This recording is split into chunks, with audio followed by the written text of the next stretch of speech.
नमस्कार, जय माता दी। मैं अंतर्राष्ट्रीय ज्योतिषाचार्य remedy specialist doctor Pranav Kumar Shastri आपके समक्ष आज बात करते हैं कुंडली को हम कैसे देखते हैं। कुंडली में जो हमारे ग्रह होते हैं उनका हम क्या निवारण करें, क्या उपाय करें, लेकिन हम देखें कैसे और क्या उसका लाभ मिलेगा हमें। उसके लिए हमें आपको एक छोटा सा कार्य करना है। जो कुंडली के 12 भाव है हमें वो देखने होते हैं। जब वो देखते हैं, कोई भी ज्योतिषाचार्य है, कोई भी कुंडली देखने वाला हो, तो उनको 12 भाव के बारे में पूरी जानकारी होनी चाहिए, पूरी जानकारी होनी चाहिए और डिटेल से पता होना चाहिए। लगन हम देखते हैं, जब कुंडली का मैं आपको छोटा सा विवरण दे रहा हूं। लगन हम देखते हैं, लगन हमारा स्वयं का आईना होता है। जैसे हमारा लगन होगा ऐसा हमारा व्यवहार होगा। जो ग्रह हमारा लगन में बैठा होगा उसी तरह का आपका व्यवहार होगा और उसी तरह की वाणी होगी आपकी। फिर दूसरे भाव से देखते हैं हम, दूसरे भाव में जाता है हमारा धन का होता है और वाणी का होता है। धन देखते हैं, वाणी देखते हैं, दूसरे भाव से देखते हैं।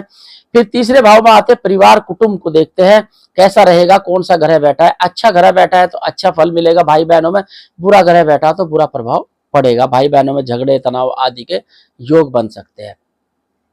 इसी तरह से बात करते हैं हम चौथे भाव की। चौथा भाव होता है चंद्रमा का, माता का। माता के घर में अगर युति बनी है तो माता घर में अगर अच्छा ग्रह बैठा है तो अच्छा प्रभाव मिलेगा, अगर खराब ग्रह बैठा है तो खराब प्रभाव मिलेगा। ऐसी युति क्या होती है कि वहां अगर राहु बैठ जाए तो चंद्र ग्रहण बना देता, केतु बैठ जाए तो भी चंद्र ग्रहण बना देता। तो ऐसे में युति खराब होती है। अगर कोई भी चौथे भाव में ग्रह अच्छा बैठा हो, मंगल बैठा हो या सूर्य बैठा हो तो बहुत अच्छा लाभ देता है। गुरु बैठा हो तो बहुत अच्छा लाभ देता है। कई सारे अच्छे योग बनते हैं। चौथे भाव से हम मकान देखते हैं, वाहन देखते हैं और माँ का सुख देखते हैं।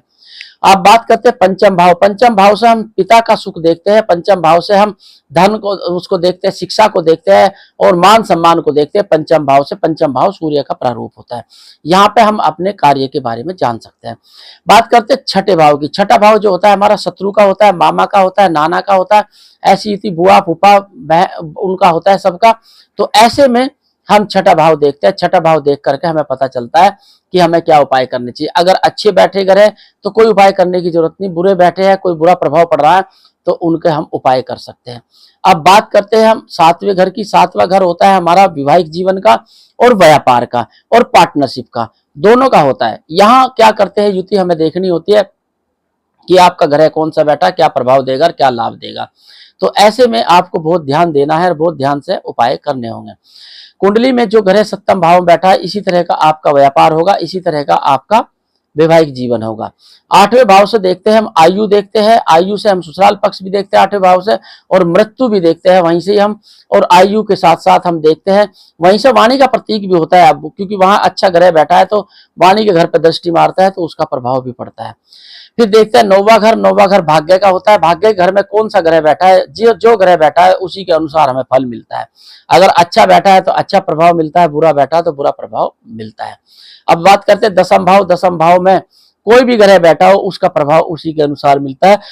दूसरी बात, दसम भाव हमारा कर्म का होता है। कर्म के भाव में हम देखते हैं कि क्या कर्म करेंगे, किस तरह के काम करेंगे, किस तरह के हमारे कार्य होंगे और हमारे कर्म कैसे होंगे।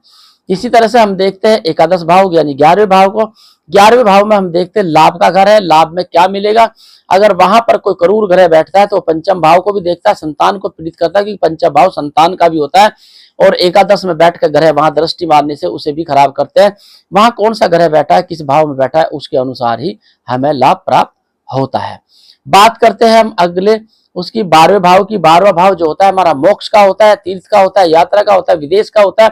उससे हम ये सब चीजें देखते हैं, क्या प्रभाव पड़ता है, क्या लाभ मिलता है। ऐसे में हमें उनकी जानकारी प्राप्त हो जाती है। इसलिए 12 भाव को हमें देखना है। मैंने एक छोटा सा संक्षेप बताया, वैसे तो बहुत डिटेल से जानना है तो बहुत समय लगता है। ये तो क्लास में ही पता चलता है कि आपको पूरी डिटेल कैसे जानकारी लेनी है।